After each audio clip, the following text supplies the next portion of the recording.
Cuando tú sacrificas un linaje de bacterias, probablemente estás sacrificando al ser humano en hacer funciones que nunca más recuperará. Ese tratamiento para mí está descartado en enemas en niños. Si te acostumbras mucho a usar enemas o a ir al baño solamente con laxantes, no puedes ir si no los usas, porque eso cambia la microbiota. Cuando tu dieta es más restrictiva, tu microbiota se sacrifica. Mientras más diverso es mi plato, más diversa es mi microbiota. Cuando hay selectividad alimentaria, ya hay alteración a nivel de la microbiota cerebral. No existe una dieta general, existe una dieta general que tú puedas recomendar, pero la dieta es personalizada porque la microbiota es como una huella digital. No hay dos seres humanos con la misma huella. ¿Y por qué dieta keto no? No porque yo diga esto, sino porque los artículos dicen que la dieta keto es como un antibiótico a la larga. Lleva no sé cuántos días, más de 10 días botando minúsculos enteroides vermiculares. Si tú le dices eso a un pediatra no te lo cree, pero créeme lo que el autismo es factible. Todo lo que nosotros hacemos en el protocolo ABC tiene un motivo pensado, que piensen los papás que no. Una célula madre de carne no puede modificar tu genética para siempre. Puede ser un disparador de un gen, como que puede dormir un gen que necesitaba, y eso puede ser que haga mutaciones que las traspases a tu generación, o hagas mutaciones propias con problemas nuevos agravados por meter epigenética incorrecta en tu cuerpo. Yo sé que esta es controversial, pero se la tengo que preguntar porque me la preguntan todos los días. La risperidona. ¿Qué opinas de eso? ¿Estás a favor? ¿Estás en contra? Estoy en contra totalmente. Empecemos por un cambio de alimentación nada más, que sabemos que quita el 80% de los síntomas y más que una risperidona, o sea, solo con un cambio alimentario. ¿Quién es el culpable aquí? A ver, el niño, la sociedad, como la sociedad total que realmente no se toma la responsabilidad de decir, hay millones de gente que dice que hay algo diferente, por favor escuchemos a esta gente que está diciendo algo diferente. Por lo menos vamos a querer, si es posible, no darle un psicofármaco que altere el cerebro de mi hijo para siempre, que después me dé un problema mayor. Cuando Raquel era chiquita, yo improvisaba. Suena horrible, pero es la realidad. Y lastimosamente, hoy, a pesar de toda la información que hay, o capaz incluso por toda esa información que hay muchos papás que siguen improvisando.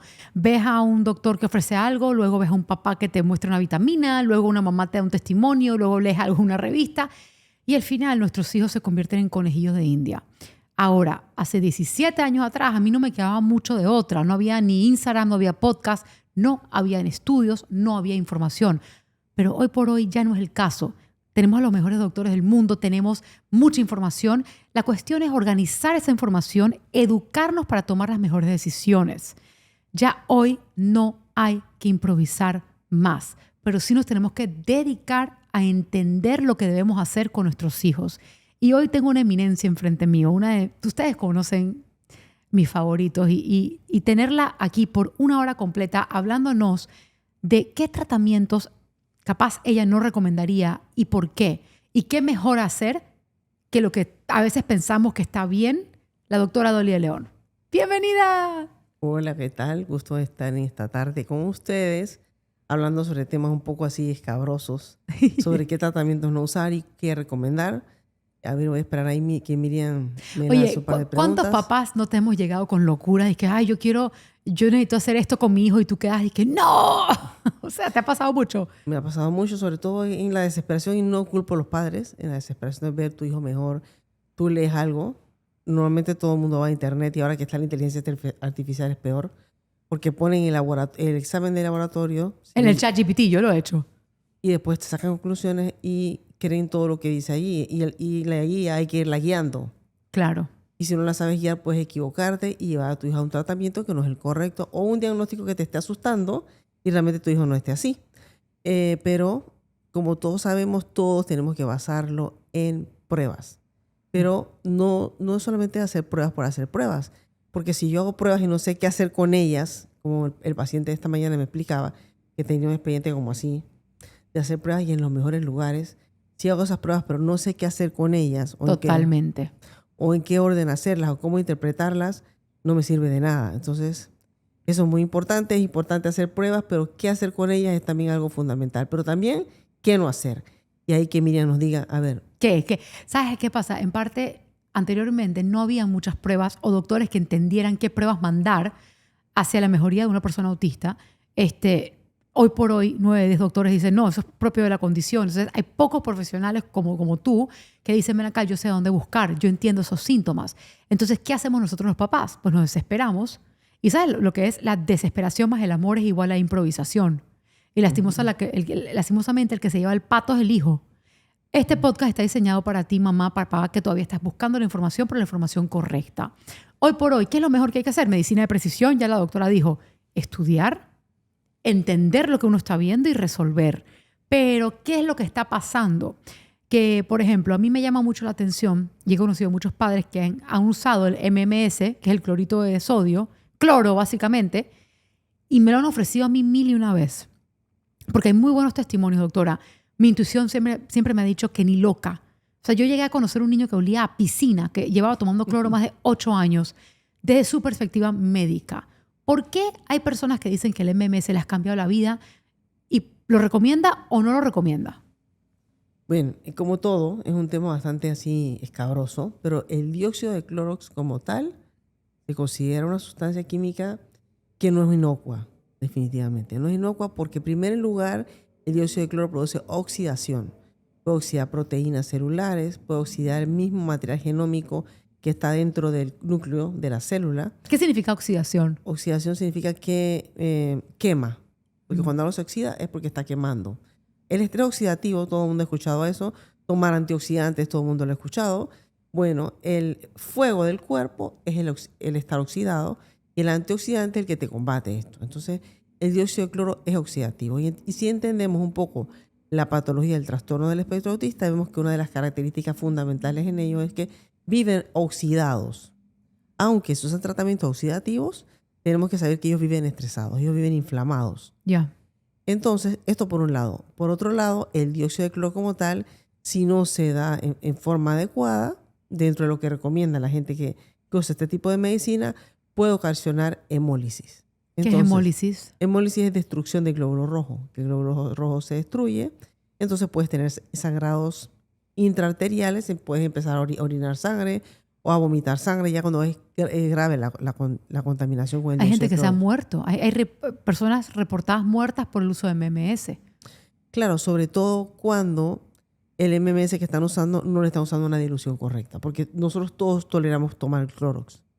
Claro, porque vamos a la piscina y tragamos agua de Clorox, ¿verdad? Claro. Pero ya tomado en las ciertas dosis, como lo recomiendan muchas veces, ya se está hablando de unas dosis mucho más altas y más si se trata de un niño. Pero bien, ¿qué voy a lo que los padres me dicen muchas veces? Yo antes tenía como por política, hace mucho tiempo, era que si tú habías tomado dióxido de cloro, yo te decía, fírmame aquí que no te voy a aceptar de paciente. Es verdad, yo me recuerdo que tú me decías, mira, no me traigas a ningún paciente que haya tomado MMS porque ya yo no puedo hacer más nada al respecto. ¿Te has cambiado de opinión? He cambiado de opinión porque pienso que no le puedo cerrar la puerta a la gente y que tengo que saber cuánto dióxido de cloro tomó, por qué vía se la dieron. Ok, ¿por qué el dióxido de cloro? Primero, ¿por qué hay gente que jura que ayuda?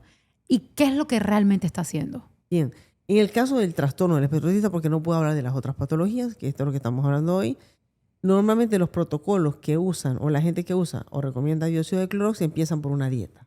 Muy fácil, le quitan lácteos, gluten, caseína y luego le dicen a los padres que le hagan enemas. No recuerdo exactamente los protocolos cómo son, pero les ponen enemas de dióxido de clorox. Creo que son o diarios o semanales. Entonces, ¿qué pasa? Un niño con autismo tiene, como sabemos nosotros perfectamente, Miriam, diferentes grados de disbiosis, o sea, diferentes grados de alteraciones de la microbiota, teniendo muchas bacterias patógenas abundantes y otras muy bajas. Aquí hemos tenido pacientes que yo no suelo, por ejemplo, mandar nunca un antibiótico, he tenido que mandar una rifaximina, como tú bien lo sabes, porque el paciente estaba demasiado de disbiosis. Entonces, ¿qué pasa cuando un paciente recibe un enema de dióxido de clorox? Si el paciente tiene disbiosis y está lleno de un montón de bacterias patógenas, un montón de virus patógenos, un montón de parásitos, arqueas, parásitos, virus, hongos, cuando le metes esto, se muere porque esto mata todo, oxida el DNA y mata lo que está aquí. Y al bajar la disbiosis, el padre puede ver mejoría. Más si le han dicho que lo acompañe de quitar gluten, leche y un poco de azúcar, el papá dice, esto es lo que es y me mantengo más tiempo dándole esto. Encima de males le dicen a los padres, los que mandan los protocolos, de que esto solo le pega a las bacterias malas, que definitivamente el dióxido de cloro no va a afectar las bacterias benéficas. Eso es mentira. Eso es falso, va a barrer todo y definitivamente es mejor que tú tengas un terreno lleno de alimañas y la quites que tengas un terreno con con un poquito de alimañas que haría el dióxido de cloro. Pero ¿qué pasa a la larga? A la larga, cuando ya terminaste de barrer todo lo malo, empieza a salir empeoramiento. ¿Por qué? Porque quitaste o mataste las pocas bacterias buenas que tenía. Entonces, cuando tú le estás dando dióxido de cloro a tu hijo, lo estás condenando a una probable diabetes, a un probable, no quiera Dios, un cáncer, leucemia, colitis ulcerativa crónica, enfermedad de Crohn, tiroides, todo lo que tú quieras. Porque todas las enfermedades emergentes asociadas a la pérdida de la microbiota pueden manifestarse. Así que si un médico te dice que te va a dar enemas de dióxido de cloro sin que la microbiota sea sacrificada, pues entonces te está mintiendo. Por otro lado... ¿Y si es tomado? Y si es tomado, Lo también mismo. va a barrer todo. Y si este paciente tenía eosinofilia, úlceras duodenales, úlceras gástricas, úlceras esofágicas, como a veces vemos, pues puede haber hasta empeoramiento de los cuadros clínicos, como también hay reportes de eso. Puede doler más. Doler más, llorar más, empeorar más. Sí, los que ven mejoría es por lo que dije, el lavamiento de las bacterias patógenas, pero me ha tocado ver, porque esto es un largo camino, son 18 años, no son 2 años, en el transcurso del tiempo, sigamos a esos padres y preguntémosle cómo está su hijo después. Claro, siempre es que es inevitable que esa microbiota ya no va a crecer más. O sea, ¿es posible eso, que uno le dé tanto MMS a un niño que llegue un momento en el cual la microbiota, un FMT no le pegue, no pueda crecer más nada bueno? Bueno, siempre que tú tengas mucosa regenerada, mucosa que no hayas regenerado, que tengas bien, puede pegar el FMT, porque es un órgano noble. La otra cosa que reportaban los padres era que botaban parásitos. Sí, hay parasitosis en autismo. Y por suerte ya sabemos cuáles son los pacientes que tienen parasitosis. Los pacientes que tienen bacteroidetes casi en cero, que es un tipo de linaje de familias de bacterias que tenemos en los intestinos, van a tender a parasitarse. Y sí, claro, el MMS mata parásitos. Ya. Entonces podemos ver mejoría por todas estas cosas. Pero cuando ya llevan meses en esto, los padres te siguen mandando tejidos largos. Me acuerdo muy bien con Lara Judy, que ha estado en esta plataforma, que una vez nos llevaron un supuesto parásito largo de un paciente que tomaba MMS como por 5 meses. Y es que Lara, miremoslo a microscopio para ver si Siempre es parásito. no es mucosa gastrointestinal, exfaxelación de la mucosa, pérdida de la mucosa. Entonces era destrucción del mismo intestino. Y por eso ahí yo tomé la decisión, nadie que toma MS yo lo quiero, porque después van a decir que tiene una úlcera, su intestino se dañó por mi culpa. Entonces, no. Ese tratamiento para mí está descartado en enemas en niños. Porque ¿cuál es el objetivo de hacerlo, por ejemplo? ¿Que mejore la disbiosis? Hay otras formas de hacerlo. No tenemos por qué usar esto en una criatura de 2 años. Ok, claro, porque todo lo que acabas de decir es lo que tú te ocupas de hacer de otros métodos. Ok, sigamos con los antibióticos, porque hay muchos doctores que usan protocolos de antibióticos prolongados. O sea, ¿cuál es el beneficio y cuáles son pues, las contraindicaciones? ¿Tú recomiendas eso? ¿En qué instancia sí lo usarías? Ok. Normalmente en trastornos del espectro autista vemos que se suele tener como que una categorización así generalizada. Hay médicos que piensan que autismo solo se trata de panda o PANS. Se lo asocian solamente a patógenos. Se lo asocian a Clostridium, piensan que todo es cándida también. Esa es otra cosa que solían pensar. Entonces, para generalizar protocolos, empezaban con antibióticos, por ejemplo, un metronidazol, que te va a quitar todo lo que está allí, Clostridium, etcétera. Empezaban con protocolos de esto y luego tratamientos anticándida, ¿cierto? Pero hay pacientes médicos que, por ejemplo, encuentran un anticuerpo positivo contra el estreptococo beta hemolítico del grupo A y con eso diagnostican un PANDA y le mandan acitromicina, que es un antibiótico de amplio espectro, que unos 7 días de acitromicina te van a modificar tu microbiota. Según estudios que he leído, tu microbiota te la puede modificar por 3-4 años y en 3-4 años tú tienes que tener un neurodesarrollo. Wow, no, ya está, 7 días. Pero a mi hija, un doctor le recetó 1 mes y medio. O sea, ahí vas perdiendo todo. Y miren, una cosa muy interesante lo que me estás diciendo de tu hija, y es que un humano no es nada más microbioma. Siempre hemos dicho este ejemplo así, ¿no? Tenemos la genética, que nos ayuda definitivamente a la protección, ¿sí? Por ejemplo, a poder cumplir gran parte de las funciones. Pero si tenemos una genética mala, esta parte puede compensar. Por ejemplo, en la eliminación de toxinas. Uh-huh. Que es lo que a Raquel le hace falta. Exacto. Entonces, ¿qué pasa si ahí puede ser que haya sido tu jaque mate? Donde te dan tu antibiótico y puede ser que un paciente no metile que Eso será para otro podcast. La metilación no se trata nada más de metilfolato, metil B12 y adenosilidosis B12. Son otras cosas mucho más complejas. La metilación del DNA es algo complejo y si vas al Congreso de Miami, puede ser que escuches de esto. Buenísimo. Entonces, esa te ayuda a limpiarte de tóxicos, pero también las bacterias metilan tóxicos. Entonces, si tú le das un antibiótico de amplio espectro a un niño, puede ser que le estés quitando gran parte de la protección que él necesitará. La microbiota es tan sensible y tan difícil de explicar que, vamos a decir que como yo tuviese esta ciudad y ella se tiene que correlacionar con diferentes llamadas y barrios aquí. Puede ser que este edificio necesite para correlacionarse con la ciudad de Colón. Si yo lo maté, la comunicación se acabó. Eso lo entendemos nosotros ahora que hacemos matemáticas con redes biológicas y bacterias. De que cuando tú sacrificas un linaje de bacterias, probablemente estás sacrificando al ser humano en hacer funciones que nunca más recuperará. Y si su genética no la pudo compensar, pues vas a tener un desequilibrio que no compensarás nunca. Y un empeoramiento del cuadro clínico. O puede ser que tú avances en tratamientos del autismo y veas que no logras todo lo que tú quieras ver. Porque todo lo que hiciste para atrás cuenta. Así que por eso es bueno que los padres sepan que no debemos tomar ningún tratamiento por tomarlo así a la ligera. Es mejor si tú no sabes qué hacer, quedarte en stand-by. No hagas nada. Eso sí, una dieta siempre. Una pregunta, para entender un poco el tema de la metilación genética de DNA humana contra la bacteriana. O sea, para las personas que no entienden, yo lo entiendo de esta manera. Yo me como algo y mi genética humana decide si yo puedo sacarle, por ejemplo, el ácido fólico o la B12 o la B6 a ese alimento. Digamos que no puedo, que mi genética dice, no, tú no procesas esto. Mis bacterias pueden procesarlo por mí, aunque yo no pueda. Claro, exacto. Entonces, si encima Raquel, porque tiene ciertas cosas, genes mutados que no puede metilar ciertas vitaminas y luego yo le di todos esos antibióticos, pues entonces no tengo de dónde agarrarme. Exacto. Entonces, ¿Hay vuelta atrás? Sí, claro que vuelta atrás, pero no se puede parar. Hay que buscar, seguir. La verdad es que tenemos que trabajar en cuáles son los roles exactamente, de cuáles bacterias son, tipificarlas y ponerlas. Eso es el futuro de esto. Claro, y tú estás en eso. Yo estoy en eso. ¿Sabes que acabo de tener una visión de Raquel cuando era chiquita que ella misma me traía el enema? Ella le costaba tanto ir al baño de chiquitica que yo me acostumbré a ponerles enemas, tanto que ella entró y me traía el enema y se acostaba en mis piernas para poder ir al baño.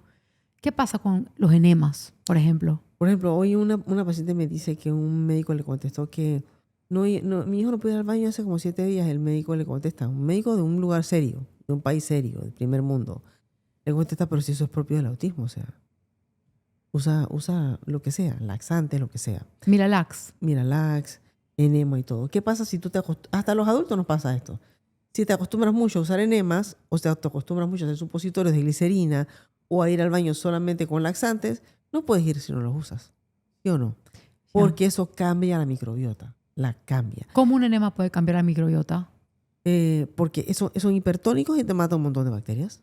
Ellos son hipertónicos. El hipertónico significa que más concentrado, y todo el mundo que estudia biología sabe que si tú expones algo vivo en una cosa muy concentrada, lo muy concentrado se vaya adentro y lo explota. Entonces, mucho enema puede también sacrificar la microbiota matándotela más. Pero, entonces, ¿qué hacer? ¿Por qué la constipación? La constipación siempre va a obedecer a el desbalance del microbioma, pero también a cómo el cuerpo está procesando la comida. Y de eso se trata, buscar en la dieta la forma de que el paciente empiece a procesar mejor, equilibremos un poco este asunto de la microbiota con la dieta para entonces poder hacer que el paciente vaya un poco más al baño. Hablemos de dietas entonces, porque en lo largo de mi camino, yo he tenido varios médicos, obviamente ya Raquel hace tu dieta, pero anteriormente era, ay no, vamos a darle keto porque los carbohidratos la alteran, o no, vamos a hacerla vegana porque no procesa bien las proteínas. O sea, cuéntame tú, ¿qué tipo de dieta sí y qué tipo de dieta no? Bueno, según la Sociedad Americana y Europea de Gut Microbiota and Health, que son los que hacen las regulaciones sobre el tema del microbioma, me he leído muchos artículos que te dicen que cuando tu dieta es más restrictiva, tu microbiota se sacrifica. Entonces, ¿por qué quitarle un alimento a un niño que tú no estés seguro que sí procesa o no? Eso siempre ha sido mi idea. Uno, luego tienes que saber que con los alimentos tú vas a modificar tu microbiota.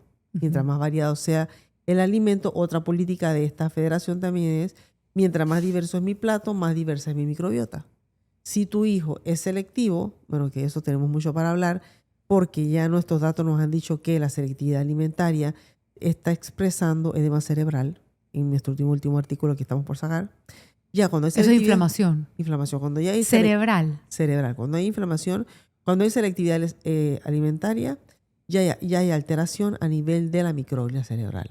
Eso lo veremos también en el Congreso de Miami. Y entonces yo me aterro cuando una mamá me dice que el niño está neurotípico y está poniéndose selectivo. Porque Claro. pienso, ya está empezando a hacer edema. Entonces hay que hacer algo. Y solamente con el cambio alimentario logramos esto. Entonces, ¿la mejor dieta cuál es? La que no existe una dieta general. Existe una dieta general que tú puedas recomendar, pero la dieta es personalizada porque la microbiota es como una huella digital. No hay dos seres humanos con la misma huella. Ujú. Entonces, cada quien come de acuerdo a cómo puede comer. ¿Y eso cómo significa? Todo lo que me dispara el sistema inmune que yo coma es que yo no lo proceso. Y gracias a Dios tenemos laboratorios que nos miden prácticamente de todo. Ya. Todo el sistema inmune, no nada más lo clásico que es inmunoglobulina E, inmunoglobulina G, que creo que fue la última vez que vine aquí que hablé de eso. Ahora sí hay muchas más cosas que podemos medir desde el punto de vista inmunológico que van a enriquecer el tipo de dieta que damos. Y vemos que cuando mejoramos la dieta, la constipación se va. Entonces, un síntoma de constipación me dice a mí, tu microbiota está fregada, para hablarlo así, y tu dieta no es óptima para la microbiota que tienes. Entonces tú no recomiendas dietas tipo keto o dietas verdes o no. Tú quieres variedad y sin procesados, obviamente. Sí, sin procesado, natural, variedad. ¿Y por qué dieta keto no? No porque yo diga esto, sino porque los artículos dicen que la dieta keto es como un antibiótico a la larga. ¿Verdad? Sí. Y claro, porque no estás dando la variedad de los carbohidratos. ¿Qué pasa en una microbiota cuando yo dejo de darle ciertos alimentos? Como esto es una simbiosis, o sea, tomamos partido a ambas partes para ir bien, como debe ser toda buena relación. Yo te doy algo y tú me das algo. Ella nos da sustancias químicas que se llaman metabolitos o metabolómicas que el humano no produce, ¿sí? Así como que también sintetizan vitaminas, antioxidantes, metilan el ácido fólico, tienen sustancias xenobióticas que te eliminan tóxicos del cuerpo. Eso hacen las bacterias por nosotros y nosotros tenemos que darle a ellas ¿qué? Comida. Y ellas comen alimentos que nosotros le damos. Y si tú sacrificas cierto tipo de alimentos que ellas necesitan en su linaje, ellas se mueren. Cuando ellas llegan a un 5% de sobrevivencia en un intestino o en un cuerpo o en una zona del cuerpo, porque hay microbiota en todas las partes, cuando llega a existir un 5% de ella nada más, ya eso significa que eso se fue de allí, ya eso no existe, entonces ya tú no tienes ese linaje y estás perdiendo no cualquier tontería. Puede ser que estés perdiendo la lluvia, puede ser que estés perdiendo árboles para que todo eso te quede en un desierto. Puede ser que ya nunca más te puedas alimentar de tal o cual cosa. Son cosas bien complejas y difíciles de explicar, pero sacrificar un solo linaje implica demasiado. Puede ser que un paciente me venga con un examen de laboratorio y me dice 0 de Akkermansia y yo tiemblo. Porque la Akkermansia mucinífera pertenece al género Verrucomicrobia, que sabemos nosotros, según nuestros estudios, que es el único linaje de bacterias que tenemos que tener si tenemos un hijo con TEA, necesario para una recuperación bastante cercana a estar neurotípicos. Una pregunta. Yo siempre he tenido esta incógnita. Si a Raquel algún linaje le llega al menos del 5% y lo pierde, y tú la trasplantas, ¿significa que el trasplante tampoco le va a funcionar o No. puede llegar a adquirir el linaje nuevamente? Claro que sí, pero toma un año a año y medio a crecer ese linaje que le pones. Queremos trabajar, ¿qué? Con bioinformática, calculando matemáticamente cómo es un donante y cómo ese donante tiene que llegar a un receptor. Y podríamos llevar, si esto me sirve aquí, por matemática simple o si necesito otro. Claro. Eso es futuro, pero en eso estamos trabajando. Esa máquina que tú tanto querías, ya la compraron para para células. ¿Cómo se llama esa máquina que hace eso? Ve lineajes de células también. ¿Cuál? Ay, no sé. Yo ahora pero bueno, son juguetes que la doctora va pidiendo que poco a poco le estamos consiguiendo acá porque obviamente tu mente va mucho para más. ver las interleuquinas y todo Eso, esto. eso. Ya se pidió la máquina, así que vas a tener el juguete ese. Los enemas de vuelta. Hay personas que le ponen enemas de café a sus hijos. Yo nunca entendí eso. ¿Cuál es la lógica atrás de un enema de café? ¿Piensa que es antioxidante o cómo? Yo pienso que nada de lo que sea natural, después de ver la naturaleza y ver cómo uno se alimenta, no, nada de lo que no sea natural me agrada a mí. No entiendo mucho eso de los enemas de café, no me he querido meter en eso porque no creo en los enemas de ningún tipo. ¿Por qué? Porque sacrificarán la microbiota siempre. Claro. No me gustan los enemas, no me gusta nada de enemas, nada de laxantes. Claro, hay veces hay que apoyarse en esto porque si te dicen, mi hijo está impactado, o sea, no va al baño y tiene 15 días que no va al baño. No cae de otra. Estás hablando de cosas crónicas. Incluso los FMTs tienes que usar el dispositivo de un enema. Ah, no, claro, pero sin contenido de líquido ese hipertónico que daña la célula. Claro, eso es lo que te lava. Tú no lavas. No. Pero sí toca cuando hay una emergencia, ven acá. ¿Cuándo tú dirías, ok, hay que usar un enema? ¿Cuántos días sin ir al baño tú considerarías que ya es emergencia Claro, para un enema? depende. El niño se está quejumbroso, adolorido, ojeroso, le tocas el abdomen, está distendido, duro. Porque hay mamás que te dicen, tiene 5 días que no va al baño, pero lo tiene en una dieta totalmente restrictiva. Cuando le preguntas, ¿qué me ha pasado? ¿Qué le está dando de comer? Proteínas y agua. Porque alguien le dijo que todos los carbohidratos son malos y todas las frutas son malas. Y ya cuando eso me pasa, es verdad, es difícil darle carbohidratos a ese tipo de niños. Porque los disparan. Porque ya le mataron los linajes de las bacterias que... Eso me ha pasado aquí.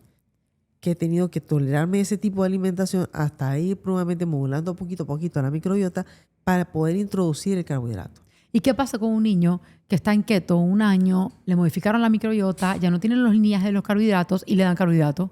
¿Qué puede llegar a pasar? La mamá te va a decir, se pone como un loco cuando come carbohidrato. No puede comerlo, parece loco. Se dispara. No sirve para nada. Se pone peor, doctora. Pero el niño está avanzando con la dieta keto, está avanzando. No está avanzando, pero por lo menos no está tan grave cuando le doy el carbohidrato. Pero eso no significa que esté avanzando, que esté mejorando. Significa que le mataste los linajes de bacterias que procesaban carbohidratos. Ahora tenemos un problema más, ¿sí? Yeah. Porque tenemos que ver qué hacemos con estas cosas porque estos alimentos los necesitamos. Nosotros vemos constantemente niños con desnutrición proteico-calórica severa que requiere alimentación endovenosa de verdad porque no van a salir solamente con alimentación oral. Wow. Tenemos un par ahorita que son súper flacos. Quiero un juguetito hospitalario que mide la nutrición pediátrica. $25,000 cuesta. Es que coño. ¿Todo es así? Sí, yo sé. Es que todo es así. La otra máquina así. Que pediste, ni te cuento, 2, 3 carros. Sí, todo es así. Pero bueno, Dios primero, buscamos los préstamos, amiga. O sea, necesitamos obviamente seguir ayudando a estos pacientes. Algo muy interesante. Ya. No sé si yo creo que has sacado podcast de niños que te dicen que la mamá te ha mostrado cristales que hemos visto aquí. Sí. Que los cristales parecen hasta como un pedazo de vidrio. Y aquellos niños están desesperados, hiperactivos. Jalándose saltan, los genitales. Parecen locos y todo.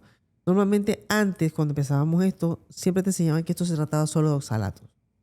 ¿Qué es un oxalato? Para que la gente no sepa. Un oxalato es un cristal que parece un diamantito microscópico que lo produce el hongo, lo pueden producir los mohos, lo pueden producir cualquier tipo de hongo, moho, cándida o moho de piel también. Uh-huh.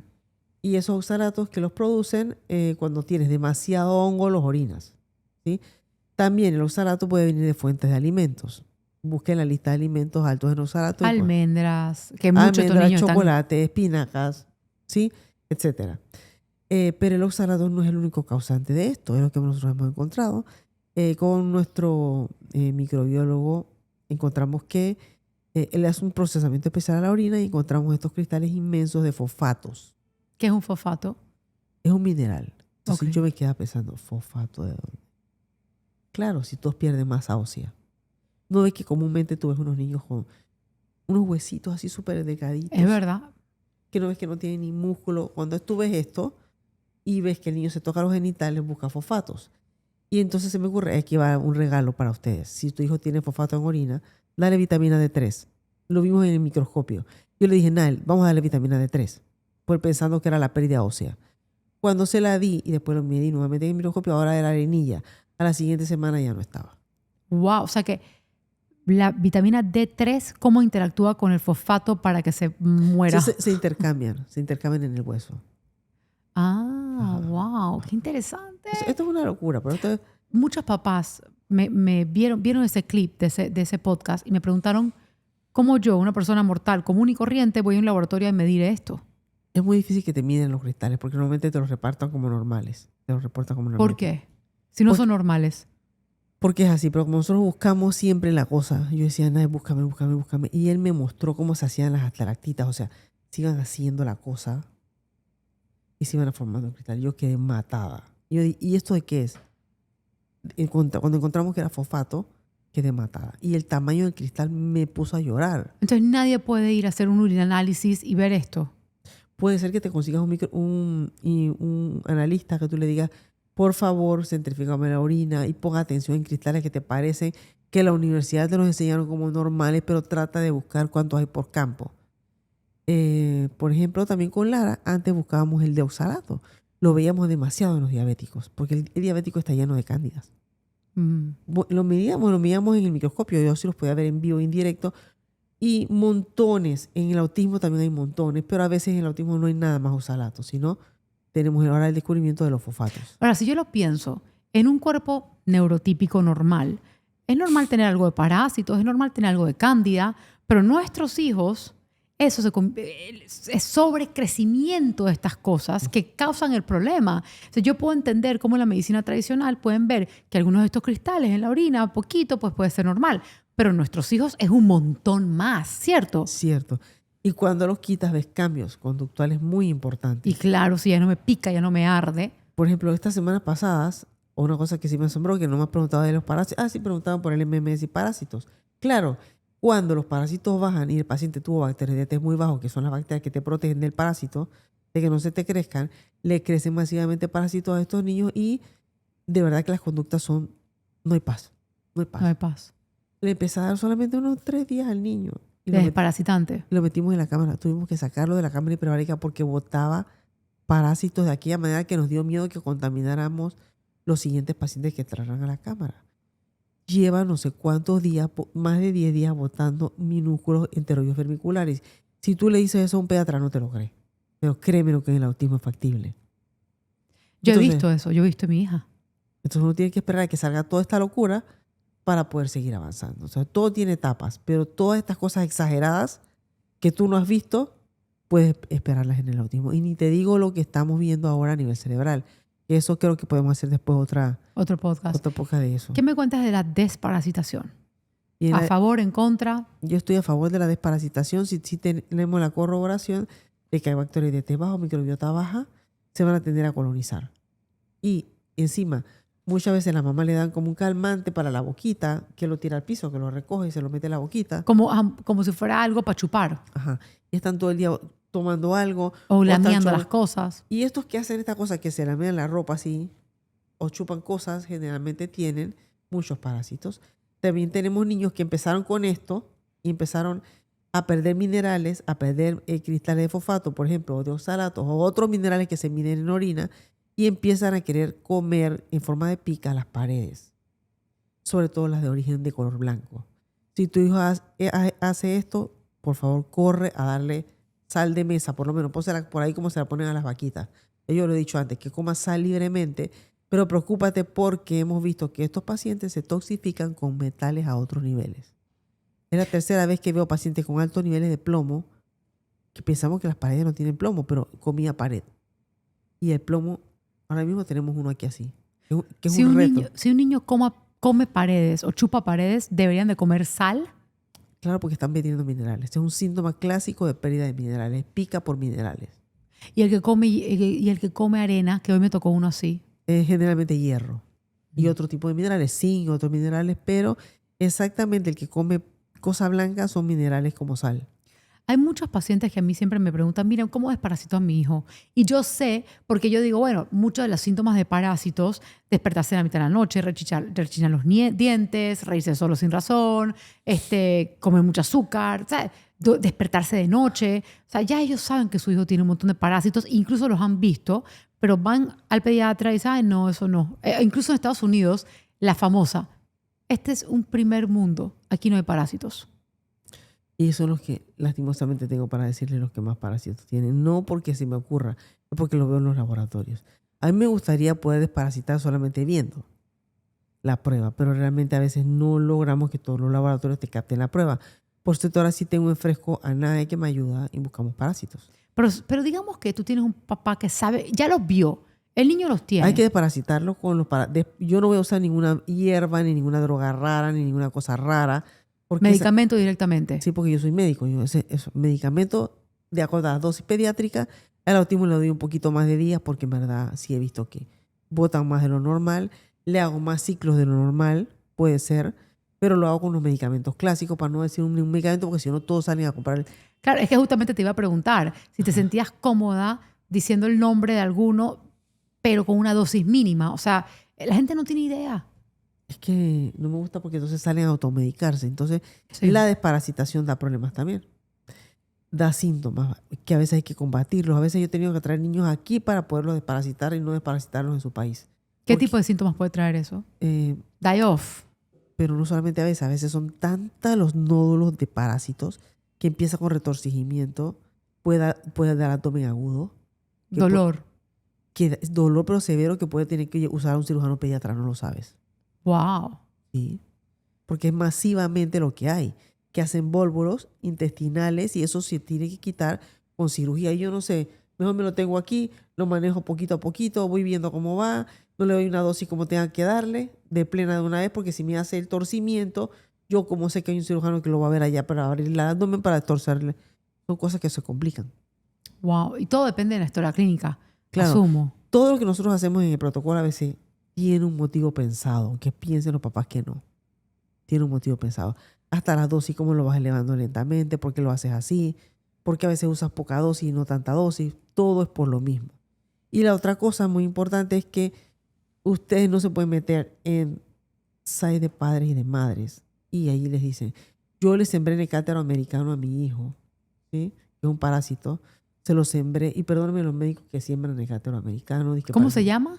Necátero americano. Es una larva que te entra por piel y te lo ponen con una cosita. Te dicen que mejora el sistema inmune. Entonces te lo ponen. Una larva viva. Una larva viva te la ponen con un tapecito y te hacen que migre, ¿verdad? Yo tengo un paciente que ha hecho una encefalitis severa. Ya lleva como la 4ª encefalitis. Está hospitalizado ahora mismo. Estaba intubado últimamente porque hizo mucho tratamiento errático. Que todo iba así sumando inflamación. Sumando inflamación. Y a veces los padres deciden mejor creerle a los site de padres que al médico que te está diciendo que yo tengo 18 años viendo esto. Oye, que no le haga más esto. Es una larva que le meten abajo de la piel. ¿Y qué se supone que hace la larva? Que la larva cuando migra va al intestino y no sé qué, y que eso te mejora el sistema inmune. El paciente que tiene bajo microbiota, voy a repetir lo mismo no sé por cuántas veces, pueden ocurrir 4 cosas inmunológicas. Hipersensibilidad. ¿Qué significa eso? Que yo con una baja cantidad de un inóculo de algo hago una reacción severa alérgica. Por lo tanto, ahí si yo te digo, si yo me voy a vacunar de algo, debería por lo menos saber cuánto tiene microbiota mi hijo de 2 años. Porque si tiene hipersensibilidad y yo le meto la vacuna, me hago una reacción, por ejemplo, de que yo sí tenía que tener una reacción de 20. Es un ejemplo, no es un valor.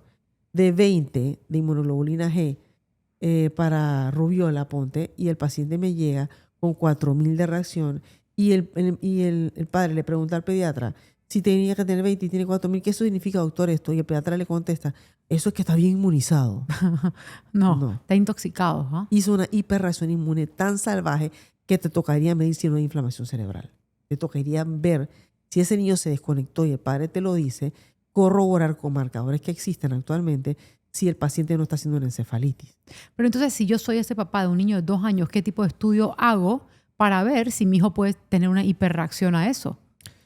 Tienes que medir pruebas inmunológicas, el equipito que te pedí. El equipito de las inmunoglobulinas que te pedí. Pero si yo voy a un laboratorio, ¿qué? Por ejemplo, solicita, por ejemplo, un hemograma nada más. En un hemograma normal, una biometría hemática, si el paciente tiene eosinofilia, no lo vacunes así por así. Espérate que la eosinofilia baje. ¿Y qué es eso? Yo no puedo ni decir la palabra. Eosinófilos son las células responsables, unas células de la sangre que se elevan en parasitosis o alergias. Generalmente está muy elevado en los muy hipersensibles. Si yo tengo eosinofilia, ¿cómo me voy a poner una secta valente? A mí no me gusta meterme en estos temas de vacunas, pero es la verdad. No, o sea, a ver, tampoco está diciendo que no vacunes. Sí. Está diciendo, mira, el hemograma vale como $10, $13, con un doctor que entienda, o que a veces tienes que hacerlo vía Zoom con un doctor que entienda, y ver la parte de estos Eosinófilos. de eosinófilos. Y si está elevadísimo, ya tú sabes, ok, espera, alerta, alerta, alerta. De repente solo tienes que desparasitar, mirar, quitarle un par de alergenos, eso baja y después puedes vacunarlo, ¿ves? Claro, es cuestión de hacerlo organizadamente. Sí. No es que nadie esté en contra de eso, es simplemente precaución. Y la alimentación también mientras vas a hacer eso. Claro, y la inmunoglobulina E total es importante también porque en un hipersensible hay elevación de la misma. Mira, mi gran reto actualmente es la eosinofilia, la inmunoglobulina E total no, porque ya la he logrado bajar, pero yo sé que si un paciente tiene eosinofilia y es E total elevado, ya lo he dicho, es muy difícil que yo logre sacar todo lo que puedo. Pero doctora, ¿eso se puede? Claro que sí. El FMT modifica la eosinofilia. Wow. Tú dijiste que habían 4 cosas. La primera es la hipersensibilidad. La segunda es la poca defensa. Aquel paciente que no se defiende ante patógenos, ¿sí? Ujú. Que no tiene inmunidad. Que tú le mides inmunoglobulina secretora, por ejemplo, en las heces y ves que está muy baja. Entonces ese paciente coge todo bicho del que está en su alrededor. Va a la escuela y ahí coge todo, se llena su intestino de patógenos y no hace ni fiebre, ¿sí? Claro, mi hija no hacía fiebre. Mira, ahora tiene el Epstein-Barr, que tú le pillaste, Ajá. que está activo y ni un moco tenía, Exacto. Y lo hizo a nivel cerebral. ¿Te das cuenta? a mi desgracia. Entonces, dije hipersensibilidad, la pobre reacción inmune, la inflamación es otra cosa, ¿sí? Un paciente que anda inflamado por allí, o sea, que eso es bastante común. Y la otra cosa es que ellos no producen defensas algunas sistémicas, muchos de ellos. O sea, no se pueden defender. Entonces son gente que tú tienes que estudiarlo inmunológicamente para poder saber cómo están, para ver el momento en que se puede tratar.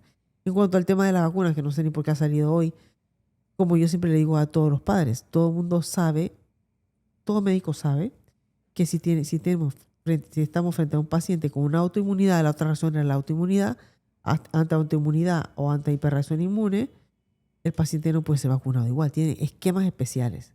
Por ejemplo, un paciente pediátrico HIV positivo tiene esquemas especiales porque tiene un síndrome de inmunodeficiencia humana, ¿ves? Ujú. Nuestros niños son inmunodeficientes, muchos de ellos. No podrían tener esquemas de vacunación y eso se puede comprobar y probar. Y yo creo que ya es hora que nosotros empecemos a probar las cosas y gritarlas como padres, porque no es posible que esto siga aumentando y nadie se atreva a decir nadie por miedo. No, yo no tengo miedo. Yo tampoco. O sea, es decir, es la gota que derramó el vaso en la casa de muchos. Sí. Y tenemos que entender que hay maneras de mitigarlo. O sea, se puede hacer estudios, podemos ir con las personas que entienden y que nos digan, ok, espérate, haz esto antes. O espérate un rato. O sabes qué, dale porque tu hijo está bien. Pero es cuestión de chequear y eso se puede medir. Ajá. La microbiota se puede medir. ¿Desde cuándo se puede medir la microbiota, doctora? Desde que la madre decidió que va a ser madre. En el líquido menstrual se puede medir la microbiota. Según nuestras proyecciones hemos visto que lo más importante no es tanto como pensábamos en hacer por parto o cesárea, sino la disbiosis materna. Si yo podría saber como mujer que quiero tener un hijo en 2 años, me mido en mi líquido menstrual y en el líquido seminal de mi esposo, que no tenemos disbiosis, estamos haciendo prevención de autismo. ¿Por qué no podemos hacer eso? Eso se puede medir. Y puedes hacer algo al respecto. ¿Y quién te mide eso? Yo tú no vas a un laboratorio normal y no, pides eso. Sí hay laboratorios especiales que por eso nosotros manejamos con ellos en Europa, por supuesto. Que lo manejamos, por ejemplo, puedo recomendarlo, Teletes es un laboratorio muy bueno para medir en el líquido menstrual y en el líquido seminal cómo está esto. Yo tengo una parejita por allí que ojalá me lo permita Dios presentártela. Los dos tenían disbiosis y devastamiento de microbiota, gravemente fatal. No se embarazaban. Le pusimos FMT, los trasplantamos. Tenemos el embarazo que hasta creo que como por la 20 y pico semana. Me hizo una infección por Klebsiella. Lo mandé a un ginecólogo especialista que sabe cómo es la cosa de la microbiota. Y hizo una infección por Klebsiella. Y Klebsiella neumonía, para que sepan, es la bacteria más vinculada a pérdida del lenguaje. Wow. Según nuestras investigaciones. Entonces, cuando él me manda esto, el reporte de Klebsiella, yo quedé muerta. Él iba a mandar antibióticos y estaba teniendo ya contracciones ya para perder el bebé que le llamamos el primer bebé a Flora, porque es de trasplante de ambos padres, de microbiota, ¿no? O sea, yo lo estoy cuidando para que no tenga autista este bebé. Claro. Y primero para que naciera y venía de padres disbióticos. Ya. Entonces yo digo, no, vamos a tratar de evitarlo. Y nos hicimos un sistema y le quitamos la Klebsiella sin antibiótico. Wow. Y entonces ¿Qué es lo ya- que haces acá? Igual, tienes todo un protocolo Sí. junto al ABC para quitar. Pero esta vez hice una cosa así un poquito diferente, así un poquito más agresiva. Bueno, era un bebé. Tenías que buscar la vuelta porque No, era tu chance. Así, y no quería que mi bebé se perdiera y que tuviera antibiótico. Entonces lo logramos, la mamá se limpió de Klebsiella, se la mandamos y quitaron las contracciones uterinas porque la infección urinaria da amenaza de parto pretérmino, porque la disbiosis materna da amenaza de parto pretérmino. Entonces vemos que en esos historiales de madres con autismo tú le preguntas, ¿tuviste amenaza? Muchas te dicen que sí. En los primeros trimestres tuve sangrado o algo. Siempre te están diciendo algo, ¿no? Mm. O recibiste antibiótico durante el embarazo, o te pasó algo, ¿no? Uno puede ver en el historial muchas cosas que se repiten. Entonces, bueno, creo que con esto ya hemos hablado bastante sobre lo que es prevención. Queremos trabajar en el próximo año en todo lo que es prevención. Creo que tú debes hacer un libro para que la gente se lo lea. Una pregunta. Probióticos. A ver, los probióticos nos los han vendido como una vitamina. Y uno piensa en suplementos, vitaminas, como algo tan natural, ¿verdad? Pero yo recuerdo una vez que yo vi a una mamá que dio un probiótico y yo lo compré para Raquel. Fue como si le hubiese dado cocaína. Así mismo. Y después le di un culturel y le cayó bien. Los probióticos son inocuos. No, no. Y para un trastorno del espectro autista, ni un probiótico, ninguna vitamina, ni nada que le metas por vía oral es inocuo, porque puede ser que un paciente, como yo le digo a los pacientes, una paciente se puede molestar. El otro día se molestó conmigo porque le prescribí magnesio, porque no iba al baño, y le prescribí metilfolato porque no metilaba, y el niño se pone raro. Yo misma le digo a la siguiente cita, retíralo. Y ella salió diciendo, no me lo dijo a mí, lo dijo fuera. La doctora misma me mandó y ahora me lo quita. No. Lo que pasa es que la disbiosis intestinal hace con la medicación que entra por la ruta oral lo que le da la gana y la convierte en un veneno. Claro, y tú no sabes Esto no, yo no lo si, puedo saber. si ese niño va a tomar su microbiota, la va a tomar bien o mal. Entonces, por eso yo siempre prefiero la ruta intravenosa, sublingual, intranasal o en parches. Ok. Yo te he escuchado esos famosos parches 39. Yo no sé, yo he visto esa vaina online, pero no me he metido en... Yo uso son los parches de vitamina. ¿Por qué creo en los parches? Porque soy anestesiólogo. Y si yo sé que yo uso un parche de fentanil, con eso yo quito el dolor de alguien, entonces yo creo en los parches. ¿Sí? Hay parches para descopolamina, para evitar vómitos en anestesia. Tú te los pones y no vomita el paciente. Entonces, la parte transdérmica es un órgano y sirve. Y las vitaminas puestas en parche son excelentes para aquellos niños muy disbióticos en los que yo no puedo darle nada porque todo lo que le doy queda... Ya es loco. Y nosotros lo hemos visto, que queda... Claro. Y no es que no necesite eso, lo necesita, pero no se le puede dar en ese momento. Después sí se le podrá dar, ¿cierto? Claro, porque es sana suficiente para que pueda tomarlo por boca. Exacto. Porque mucha gente ve un omega 3. Ay, mira que a mi hijo le fue increíble con el omega 3 o a mi hijo le fue increíble con el magnesio. Y vamos y lo compramos en una tiendita natural y pensamos, bueno, es natural. Pero al final, yo creo que todo tiene que ser recetado a la necesidad del niño. Uno, Correcto. porque yo tengo un hijo autista significa que puede tomar un omega 3. Y la necesidad del niño quiere decir, cada vez que un niño va a tu clínica, yo sé que le hacen los estudios para ver qué necesita. Sí. Por ejemplo, nosotros personalizamos sus vitaminas personalizadas y eso es lo que le aplicamos. Por eso no existe un protocolo, aunque se llame protocolo ABC, en realidad no es igual. A, B, C, C, Z, Z, Z. Pero además de que tiene que ser personalizado, o sea, uno no puede agarrar un suplemento. Por eso en mis redes nunca vas a ver, ¿verdad?, Miriam recomendándote un suplemento, porque yo te puedo estar haciendo un gran daño de dos maneras. Si yo te recomiendo una vitamina T y a ti te cae mal, o sea, a tu niño le cae mal porque no la puede digerir, Ajá. o sea, yo no te puedo ayudar A ese efecto adverso. a ese efecto adverso. A ese retroceso que va a haber. Al retroceso, porque eso es lo que nuestros hijos hacen, retrocesos. Y dos, que yo te muestro lo que Raquel toma, pero tu hijo no lo necesita. Exacto. Entonces tiene que ser personalizado. Yo me canso de decir que hay suplementos increíbles para alguien, Sí. no para todos, al igual que los probióticos. Esto estábamos en el tema de los probióticos son iguales. El probiótico, hay cepas que ya tienen estudiados en TEA, pero también es un momento para darlo también, porque si tú tienes mucha disbiosis y das un probiótico, puede ocurrir algo tan trágico como cuando yo no entendía lo que era un probiótico. Que se lo manda un paciente con depresión y le mandé solamente Culturel pediátrico. Sí, que es la cosa más sencilla del mundo. Sí, porque tenía también temas de disbiosis y era depresión leve.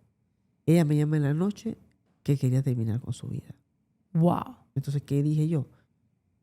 Espérate, ¿tienes carbón? Tómate carbón y vamos a llamar a tu psiquiatra. Pero toma carbón. Métete 4 carbones cada hora y vamos a llamar a tu psiquiatra. Pero Cuando toma como la 10ª dosis de carbón en ese transcurso del tiempo, me dice que los pensamientos se le están yendo. Y ahí aprendí lo grave de un probiótico. Yo lo respeto. El probiótico es necesario, pero para poder prescribir un probiótico realmente tendríamos que usar bioinformática también. Si no es así lo ligero, tómatelo y ya.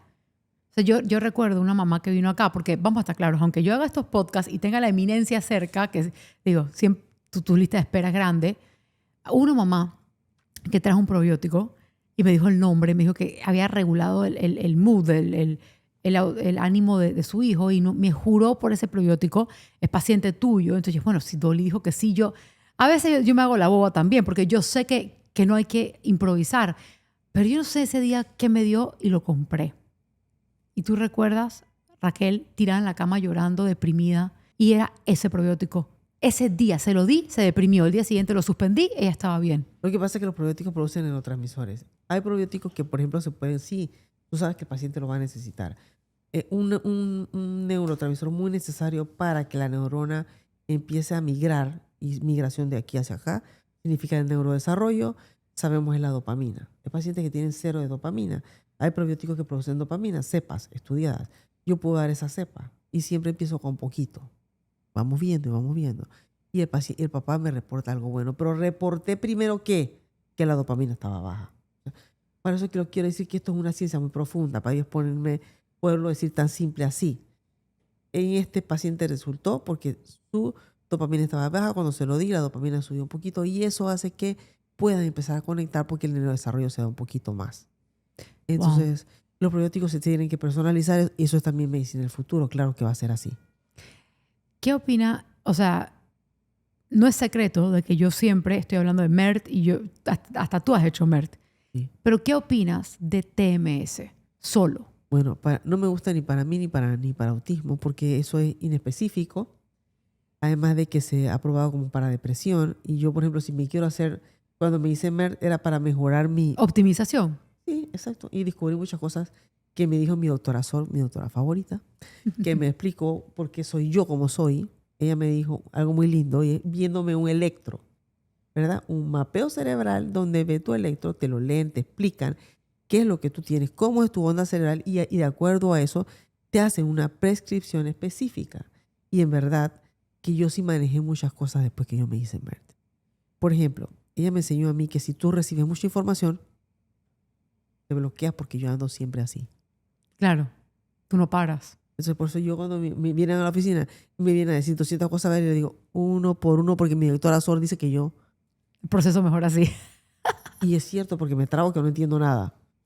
Bueno, en parte, para que te conoces, sabemos que tú tienes tu propio circo cerebral. O sea, tú estás todo el día pensando en el autismo Sí. y en fórmulas. Yo tengo hiperfoco, pues. Sí, hiperfoco con el autismo. Sí. Entonces, claro, cuando viene el mundo exterior a invadirte tu mundo interior, no se te puede dar 10.000 cosas porque ya tú tienes 10.000 cosas en la cabeza. Entonces, no las gestiono. no, entonces obviamente para optimizar lo usaste, pero mucha gente va a hacer TMS. Para un niño, por ejemplo, específicamente, y quiere que va a encontrar un resultado como el de una terapia MERT que usa un mapeo cerebral que va dirigido de acuerdo a la onda cerebral que le encuentran. Eso va directo a tu filosofía. Directo. Mídelo antes. Sí, exacto. Es más, para nadie es un secreto que yo mando a veces mapeo cerebral aquí a MERT para ver cómo está ese cerebro antes que yo empiece una dieta, por ejemplo, o antes que yo empiece un suplemento. Has visto cambios. Hemos visto cambios. No hemos tocado el cerebro. No toco el cerebro. Entonces, cuando a mí me enseñan un MERT, por ejemplo, una paciente un día me dice, la doctora Sol me dice, mire el cerebro de mi hijo que está súper bien, pero yo no veo un cambio, doctora. Eso es MERT, ¿verdad? No, esa es responsabilidad mía. Porque ese cerebro está bien. Vamos a ver qué pasó aquí. Aquí pasa algo, porque ese cerebro debería reflejar lo que el cuerpo no está manifestando. Y generalmente encontramos algo. Algo orgánico. Algo Y orgánico. ¡pap! Y la cosa como que hace clic. Sí. La cosa hace clic. O sea, yo siempre digo, personalizar para una persona autista que tanto... Si te falta 90% de un órgano que controla tantas otras cosas, inevitablemente tienes que chequear un millón de cosas. Yo creo que es por eso que los estudios clínicos para autismo específicamente son tan difíciles de hacer. Y bueno, y lo que yo me estoy soñando, que espero que Alex me haga muy pronto, es una estimulación magnética mientras trasplanto.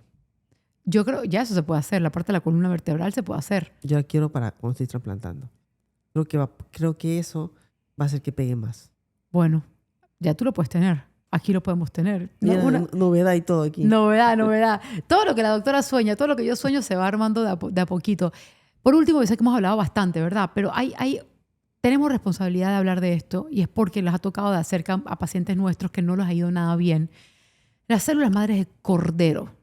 Son de cordero, ¿no? Sí. Bueno, de esto se trata. El paciente que les dije también recibió, además de las larvas, las células madre de cordero. Ese fue el jaque mate para la encefalitis. ¿Por qué una persona va a tomar células madre de cordero? Porque, de un animal. Porque se meten en ensayos de padres y prefieren creer lo que te dice un padre. Porque como hemos satanizado a los médicos, y quiero quedar muy claro, ningún médico quiere hacer daño. Si tu principio de medicina fue primero no hacer daño, créeme que el médico tradicional va a seguir estudios de niveles de evidencia que después verán doctores que no sirven porque somos big data. Necesitamos son estudios informáticos. Por eso esos estudios no sirven. Pero el médico fue formado de esa manera y cree así porque no quiere hacer mal, ¿me entiendes? Sí, pero nosotros sí somos una población muy lastimada, doctora, porque... Sí, yo sé que pero sí, para mí no actualizarte y decirle a un papá que esto es propio del autismo es hacer mal. Y para mí también. Para mí realmente también, pero no me gusta entrar en tanta controversia, pero sí, porque debe haber suficiente responsabilidad. Y si hay un doctor o 2, 5, 20, 200 en el mundo, o no sé cuántos millones que decimos algo diferente, escúchenlo. Algo debe ser que por algo esos doctores ven algo diferente, ¿cierto? Claro. Hay que buscar el doctor para uno. Yo conozco muchos doctores buenos que recibo de referencias de padres que hay en todos los países que tú puedes consultar. Pero no puede ser que tú te guíes por site de padres donde te dicen, mira, yo recomiendo esta célula madre de carnero. ¿Qué es una célula madre de carnero? Le estás poniendo, ¿qué te dije que había problemas? 4 problemas inmunológicos. Autoinmunidad, inflamación, hiperreacción inmune o poca reacción inmune. Y le vas a poner una célula de carnero, una célula que no es ni siquiera una célula de un ser humano vivo, humano, sino de un animal. Por supuesto que te va a hacer reacción inmune. Por supuesto que sí. Y estoy en total contra de aquella cosa. Además, no olvidemos que la epigenética es una realidad. La epigenética, ¿qué es? Que todo lo que está en torno a los genes, que invade a los genes, los modifica. Si no es propio de los genes, ¿verdad? Entonces, una célula madre de carnero puede modificar, ¿qué es epigenética? Puede modificar tu genética para siempre. Puede ser un disparador de un gen, como que puede dormir un gen que necesitabas, y eso puede ser que haga mutaciones que las traspases a tus generaciones, o hagas mutaciones propias con problemas nuevos agravados por meter epigenética incorrecta en tu cuerpo. ¿Por qué entonces, si estás a favor, o sea, cuál es la diferencia entre una célula de carnero y una humana? O sea, ¿por qué las células mesenquimales que usamos acá en el protocolo no hacen todo eso? Porque son células humanas que no tienen antígenos de anticompatibilidad. O sea, no van a hacer una reacción inmune, que es lo que más nos preocupa a nosotros. No hay reacción inmune porque el paciente con autismo tiene problemas inmunológicos. Y nosotros cada rato sabemos que hacemos petit comité, vamos a hacer esto, vamos a quedar todo siempre para el bien del paciente. Y siempre aquí todos estamos en la sintonía, tanto en la compañía de sí, el celular, todo. Mira, en mejorar todo esto de la inmunología. Hay una última, yo sé que esta es controversial, pero se la tengo que preguntar porque me la preguntan todos los días. La risperidona. Ahorita mismo está haciendo el primer paso hacia el autismo. O sea, ¿qué quiere decir? Niños de 2 años que están siendo diagnosticados hoy, eso es lo que le están mandando. Risperidona y terapias. O sea, no es que esperan hasta los 18 años que algo pasa, que no hay manera de controlar al niño, no. Ya desde la primera infancia están mandando este antipsicótico. ¿Qué opinas de eso? ¿Estás a favor? ¿Estás en contra? Estoy en contra totalmente. ¿Por qué? ¿Cuándo yo usaría la risperidona? En un brote psicótico por una encefalitis aguda, que lo hemos tenido. Por corto periodo de tiempo, hospitalización con neuro y intensivista, y después se retira. Pero por el periodo del tiempo del brote psicótico, acompañado de psiquiatras. Pero yo a un niño chiquito no le daría jamás eso. Hay 1000 mecanismos más. Empecemos por un cambio de alimentación nada más, que sabemos que quita el 80% de los síntomas y más que una risperidona. O sea, solo con un cambio alimentario, que cada rato lo escuchamos de testimonios. ¿Sí?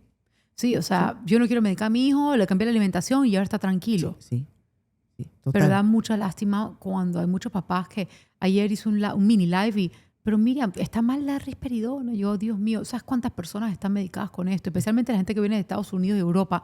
Ya vienen tomando eso todos los días. Y yo digo, wow, si supieran. Porque allá la política es la siguiente. Lo importante es que te lo firmen como diagnóstico para que entre un programa donde te le manden terapias, te le mandan las drogas y trata de convivir con eso. Pero el médico que te prescribe eso no entiende que convivir con eso, que tú piensas que te lo va a dormir la risperidona y terapia, es imposible vivir con eso como padre. Eso hay que vivirlo para entenderlo. Ni 1000 ni 200 antipsicóticos, ni todas esas cosas que te quieran dar, te hace soportable la vida. Nosotros lo que sí sabemos es que si llevamos un paciente con un tratamiento médico dirigido, encontrando todo lo que está alterado, que explica la mayor parte, no, todos los síntomas que se están dando, podemos ver una mejoría clínica que hace tolerable la vida del paciente dentro de una familia. Por lo menos, y feliz. Y que tú estés feliz, que tu hijo esté feliz, que tu hijo pueda salir, que pueda compartir, que te pueda mirar a los ojos, que te pueda decir que le duele. Para nosotros sabemos que eso es ganancia. Claro. Pero la risperidona muchas veces, eso es un antipsicótico, o sea. Sí, y es solamente para poder tratar de dormir a alguien, para que sea tolerable la vida de los padres. Para que no molesten. Y la escuela y los terapeutas, para que no molesten, es la realidad. Pero por mientras. Pero después es peor. La gente no entiende algo. Ellos se acostumbran al niño que tienen, pero no se les ocurre que con el tiempo eso se puede poner peor. Y se pone peor. ¿Y por qué se pone peor? Si uno no hace absolutamente nada. ¿Por qué? Porque vamos a poner que no le cambiaste nada de su estilo de vida. Nosotros sabemos que los principales componentes dentro de una red biológica que hacemos para determinar los principales componentes del autismo, nos dimos cuenta que uno de los errores principales es la metilación y la toxicidad ambiental. Y estos niños generalmente que viven en estos lugares que prescriben estas cosas viven en ambientes sumamente tóxicos que le dan toda clase de cosas que no se pueden comer. Claro, puro procesado, autoprocesado. Le seguirán dando eso y la risperidona no va a llegar. Pero encima de esos son hiperreactivos, entonces le estás dando esto que al darle todos los días esto, hacen encima alergias severas a la risperidona, alterando aún más la conducta, que se puede manifestar como que rabia irascible, por ejemplo. Agresión. O niños, como me ha tocado ver a mí en un ataque agudo, que te voy a matar mamá o que te voy a matar papá. Y que lo hacen. Y que hacen el intento. ¿Quién es el culpable aquí? A ver, el niño, la sociedad, como la sociedad total que realmente no se toma la responsabilidad de decir, hay millones de gente que dice que hay algo diferente, por favor escuchemos a esta gente que está diciendo algo diferente. Por lo menos vamos a querer, si es posible, no darle un psicofármaco que altere el cerebro de mi hijo para siempre, que después me dé un problema mayor. Claro, incluso los psicofármacos de que te duermen, que no dejan que el niño se exprese para mostrar que tiene dolor, como pasó con el paciente que se golpeaba el pecho, tenía úlceras y le dormieron con risperidona y al final todavía se tocaba el pecho, pero porque seguía con las úlceras, pero ya no tenía la motivación de decir, tengo dolor. Y úlceras así, literales, con su endoscopio. Esas son cosas esas son cosas que te matan el corazón. Totalmente. Bueno, yo creo que hemos hablado de bastantes cosas hoy. Yo creo que el punto queda claro. Personalizado, con medicina de precisión, algo que puedas medir, que con evidencia puedas usar para tratar y no estar improvisando y mucho menos con cosas que uno puede dañar a tu hijo o que tú te sientes que son inocuas. Ya te diste cuenta que una vitamina no es inocua. Una zanahoria no es inocua. ¿Qué pasa con estos niños que vienen tomando ese protocolo de pura zanahoria toda la semana, doctora? Fatal. Tengo retrocesos con eso. Lo hacen como disparasitante teóricamente, ¿verdad? ¿Por qué piensan que la zanahoria puede disparasitar? Porque hay un médico que dice que la zanahoria ha dado no sé cuántos días, no sé cuántos, no sé, 7 por no sé cuánto, no sé. Dado no sé cuántos días da zanahoria. Pero el paciente mío tenía hipersensibilidad a la zanahoria. Y le dieron 7 días jugo de zanahoria. Bueno, lo poco que le quedaba de conexión cerebral se desconectó. Claro. Y ahí es donde tienes la irresponsabilidad de decir, ay, este es el protocolo que tienes que hacer, come zanahoria o come repollo. Entonces... Eso no existe. Ay, el repollo fermentado, los fermentados no se los den. Ah, ¿verdad? ¿Por qué? No, los fermentados en autismo no sirven. ¿Por qué? Porque forman levaduras. Y el levadura en autismo significa hiperactividad. Imagínate, y uno pensando que los fermentados estaban llenos de probióticos. Probióticos es levaduras, ¿verdad? Son levaduras las que producen los fermentados. No bacterias, levaduras. Y la levadura en autismo es hiperactividad. Por eso sí yo digo, esto no se puede dar ningún fermentado. En autismo es bueno y comprobadísimo. ¿Eh? Y la otra cosa, la fibra es buena sí, cuando la disbiosis se curó, se quitó, cuando el SIBO no existe. Si SIBO existe, ahora disbiosis sí existe, la fibra que pasa de más de 10 gramos por día es mala. O sea, La que el niño inulina- come muchos alimentos, O sea, muchos vegetales, le puede caer hasta mal. hasta mal. Hasta eso todo tenemos que regularlo con Rebeca, lo hacemos, mira, empezamos a darnos cuenta. Todo eso cuando le pregunto. Cuando un niño retrocede, me toca sentarme 2 horas ahí a ver qué fue. ¿Qué comió? ¿Cómo fue? ¿Cómo Y fue la la, cosa? y la famosa inulina. Y se convierte famosa por el protocolo NM-Check, Sí. que le da a todos los pacientes inulina. Y yo digo, la inulina puede causar retroceso. Por ejemplo, yo lo viví con mi propia hija. Ella hizo el retroceso con inulina porque yo creía en aquellos tiempos que la microbiota era importante, fibra era importante. Y hay inulina y otra que se llama arabinogalactana, fatal también. Entonces, ¿Y qué hace? Es como comida para todos los bichos. sí, claro, es muy buena para la microbiota, es cierto. Multiplica lo que tienes en el lugar. Pero si lo que tienes Eh, en el lugar son alacranes, Crecen los alacranes, exactamente. Pero si ya yo limpié todo y yo doy inulina, está bien. Ahora, hay niños de estos que hacen hipersensibilidad a la inulina. por eso que hay que ir con pinza y hay que ir con calma. Yo creo que lo único que tú siempre has dado, digamos, abiertamente es una dieta rotatoria, antiinflamatoria y sin procesados. Y si realmente me pudiera hacer una dieta así como que más precisa, es tirarle todas las pruebas inmunológicas que yo pudiera a esa dieta. Porque ya me di cuenta que puedo medir hasta los alimentos que se activan con todos los receptores, que son los receptores que regulan el neurodesarrollo. Entonces, todas estas cosas son las que yo quisiera poder hacer, pero vamos a esperar porque la dieta en verdad tendría que tener todo el componente inmunológico y si también te hiperreacciona arriba. Bueno, ya le mandaste a Raquel los estudios, poco a poco uno va incorporando esto en la medicina tradicional, pero por mientras, las personas que quieren empezar la dieta de la doctora, que como mínimo hagan esa. El podcast número ¿qué? El 31. El podcast número 31 de la dieta Red de la doctora Dolly es uno de mis podcasts más vistos, donde yo les tengo que dar fe de que tú también lo has vivido. Unas bellezas de testimonios de las madres siguiéndolo por ellas mismas, lo tiran hacia adelante, hacia atrás. Ellas mismas hacen su dieta y vienen con unos testimonios que te matan. Solamente haciendo esa dieta sin haber gastado $1. Solamente mírate eso y ya. Sí, y te digo, yo sé que la doctora habla de cosas futuras hermosas y ojalá todas podamos acceder eventualmente a todas estas cosas que te estás inventando y que estás creando y estás investigando, pero por mientras la base es esa. Entonces no es que tienes que quedarte con los brazos cruzados y bueno, ir empujando, buscando médicos que seas tú, sea otro doctor que piense como tú, pero que no encuentre las raíces médicas. Y hay muchas veces, doctora, que no lo vamos a encontrar en nuestro país. Sí. Y toca hacerlo vía Zoom, sea con la doctora Dolly, con quien a ustedes les parezca que está con esta misma línea, pero hazlo vía Zoom o viaja. Pero muchos de nosotros capaz no podemos viajar, pero sí vía Zoom lo podemos hacer. Claro. No siempre vamos a encontrar la respuesta en nuestro país. A mí me ha tocado viajar 1000 veces. Por suerte ahora ya vivo acá, cerca tuyo. Pero bueno, último mensaje que quieras decir. Si queda alguno. Quiero decirle a todos los padres de que el podcast número 31 y agua con mineral.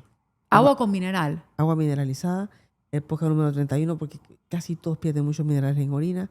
Con esas dos cosas básicas, quédate. Si no podemos hacer más nada, quédate con esas dos cosas básicas. Ok, la gente va a preguntar 10.000 cosas sobre esta agua mineral. ¿Estamos hablando de cualquier agua mineral? ¿Estamos hablando de un agua normal con minerales que le puedes echar adentro? Hay formas de ponerle agua mineral al agua, hay trazas de minerales para ponerle al agua, hay agua mineralizada como el plasma marino de Quinton, que me gusta. Plasma También marina de Quinton. isotónico, mira que no me gusta dar estas cosas, pero eso sí equilibra bastante la microbiota, no hace nada de daño. Pero espérate, vamos de vuelta porque hay 2 tipos de agua de Quinton. Sí. Y la gente va a preguntarme en el chat 80 veces. Es la isotónica. Ajá. No es la otra. ¿Por qué ISO? ISO significa igual a la osmolaridad de la sangre. Si es hipertónica, te destruye y te hace diarrea, ¿ok? Isotónico.